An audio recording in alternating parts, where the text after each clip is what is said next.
संस्था नोंदलेल्या आहेत. 25, 30, 40, 50, 60 वर्ष, अगदी 100 वर्षाच्या इमारती. मग जर या सोसायटीला त्या ठिकाणी आम्ही त्या ठिकाणी पैसे पुरवले आणि जर सरकारने पाठबळ दिलं तर कशाला पाहिजे बिल्डर? मी या संदर्भामध्ये मुंबई जिल्हा बँकेचं कर्ज धोरण आणलं की अर्ज कसा घ्यावा, पैसे कसे उपलब्ध करावे,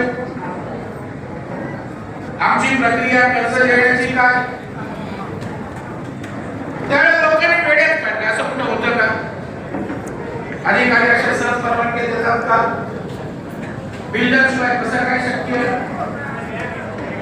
परंतु मी एखादी गोष्ट हातात घेतली की तडेच न्यायचा माझा स्वभाव आहे.